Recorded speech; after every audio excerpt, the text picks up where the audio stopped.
Bismillahirrahmanirrahim. Assalamualaikum warahmatullahi wabarakatuh. Perkenalkan, nama saya Indri Fitriani, NPM 101213338 dari Prodi S1 Manajemen.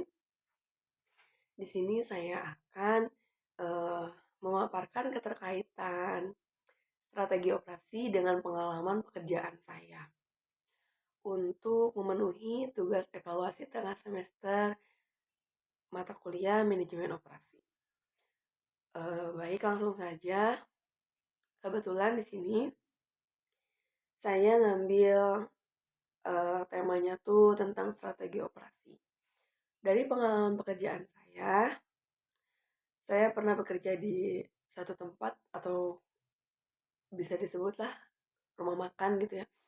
Nah, setiap perusahaan kan pasti memiliki strategi operasi, terutama di pekerjaan yang pernah saya kerjakan. Nah, pengalaman saya di tempat kerja saya tuh kayak apa ya, adanya perencanaan gitu.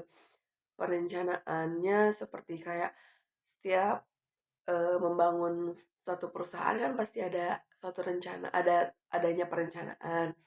Nah, begitupun perusahaannya sudah maju kan tetap ada yang namanya perencanaan mah gitu. Kayak perencanaan eh apa? Perencanaan kedepannya mau kayak gimana gitu. Terus perencanaan ini mau kayak apa ke depannya gitu kan pasti ada. Nah, begitupun eh selama saya bekerja, saya udah melakukan beberapa perencanaan gitu kayak rencananya nih rumah makan itu ke depannya pengen kayak dari rasa, dari apa pengen lebih ditingkatkan. Itu termasuk ke dalam perencanaan, masuk ke dalam strategi operasi gitu. Nah, terus eh apa kayak kalau misalkan mau dapat penghasilan gede nih, nah rencana apa yang mau dilakuin supaya penghasilannya bisa gede gitu kayak itu. Terus perencanaan kan ada juga kayak visi misi, visi misi, visi misinya kan kalau di tempat kerja saya tuh eh makanannya yang halal toyiban gitu. Terus apa bisa bisa berbagi, bisa sedekah, dan alhamdulillah di tempat kerja saya tuh setiap minggunya selalu mengadakan infak infak untuk keluarga, infak untuk yang lainnya, dan alhamdulillah itu berjalan setiap minggunya gitu.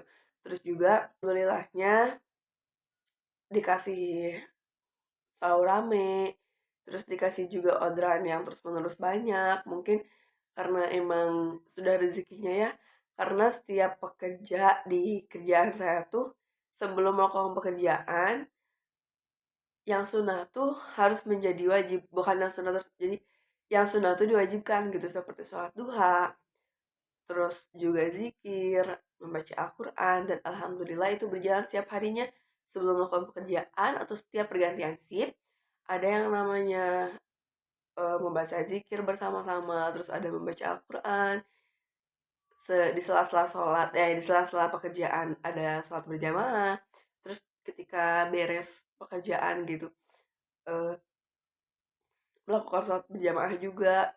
Nah, terus juga ada yang namanya penerapan. Nah, kan di setiap perencanaan itu pasti adanya penerapan. Gak mungkin juga kalau misalkan kita tuh terus berencana, berencana, berencana, tapi nggak ada penerapan itu sama sekali tidak mungkin atau mustahil terjadi. Tujuannya juga nggak mungkin tercapai kalau misalkan nggak ada yang namanya penerapan. Nah, setelah adanya perencanaan adalah penerapan. Penerapan kayak apa ya? Eh, Misalkan pengen nih pelayanannya baik, terus juga eh, masakannya misalkan pengen dari rasa lebih meningkat, terus juga eh, perencanaan kayak sholat berjamaah ini itu dan lainnya, dan misalkan perencanaan nih dari harga dari apa gitu.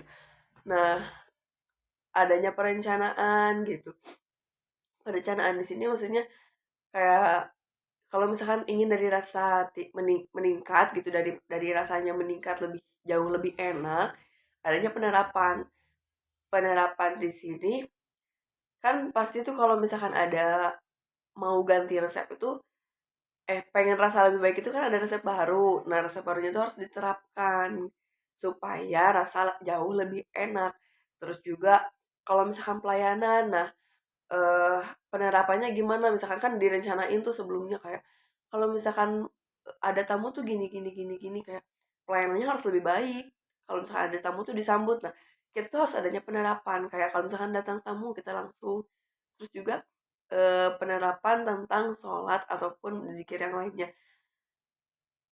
Emang ada sebagian orang, tidak semua tapi sebagian, yang emang ngeyel tidak mau mengikuti perencanaan itu, kayak seperti zikir berjamaah, terus sholat berjamaah tidak ada.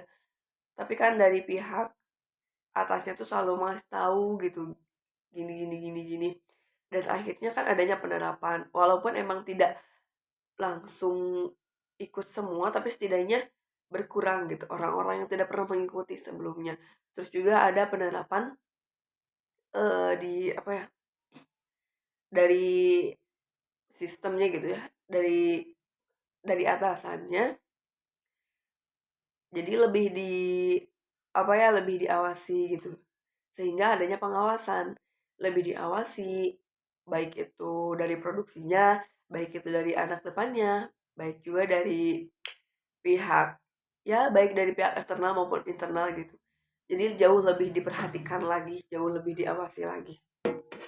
Adanya penerapan pengorganisasian. Dalam satu perusahaan tidak mungkin tidak ada yang namanya struktur organisasi atau sistem organisasi.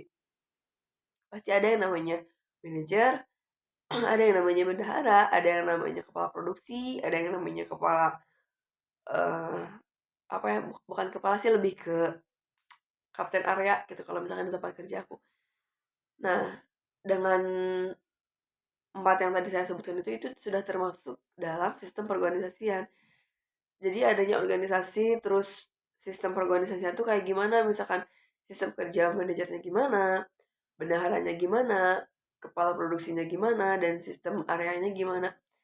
Masing-masing bagian itu kan memegang anak buah gitu ya. Jadi kayak kalau area itu di depan, kalau produksi itu ya di bagian dalam, kalau misalkan manajer itu mencakup semua dan bendahara itu mencakup tentang keuangan. Dan penerapan pengorganisasiannya alhamdulillah sudah berjalan dengan lancar. Jadi bentuk strategi operasi di pekerjaan saya itu adanya perencanaan keuangan, perencanaan fasilitas, perencanaan pemasaran, dan juga perencanaan pengembangan sumber daya manusia. Perencanaan keuangannya dari bulan ke bulan alhamdulillah baik dan meningkat gitu ya. Perencanaan fasilitas alhamdulillah, makin ke sini semakin lengkap, semakin tertata. Perencanaan pemasarannya juga alhamdulillah makin ke sini makin membaik dan menaik juga gitu. Makin banyak peminat, dan perencanaan sumber daya manusianya alhamdulillah sekarang sudah 25 karyawan, 25 kurang lebih 29 karyawan. Alhamdulillah karena perencanaan penyusun strateginya itu, baik, jadi berjalan dengan lancar gitu. Sistemnya juga, strategi operasinya berjalan dengan baik, alhamdulillah. Dengan adanya strategi operasi ini kan diharapkan, eee, semuanya tuh kayak saling bersangkutan, saling mendukung gitu. Jadi harus dijalankan dengan baik perencanaan-perencanaan yang sudah direncanakan sebelumnya tuh, karena sekarang juga percuma ya kalau misalkan dari atasannya sudah, menyusun, terus ini strategi perencanaan, operasinya gimana, gini gini gini. Tapi kalau misalkan dari bawahannya nggak ada yang menjalankan perencanaannya, strategi operasinya tidak tidak akan berjalan dengan baik. Pelajaran yang saya ambil dari penerapan strategi operasi di tempat kerja saya, bisa saya simpulkan bahwa memang strategi operasi itu tidak menjamin hidup satu perusahaan, tapi jika satu perusahaan menjalankan strategi operasi, sudah pasti akan mengalami kemajuan karena dengan adanya strategi operasi, eee, perusahaan tuh akan semakin tertata dan semakin mengarah gitu untuk mencapai satu tujuan. Mungkin cukup sekian yang bisa saya sampaikan. Mohon maaf bila ada kekurangan. Wallahul muwaffiq ila aqwamit thoriq. Assalamualaikum warahmatullahi wabarakatuh.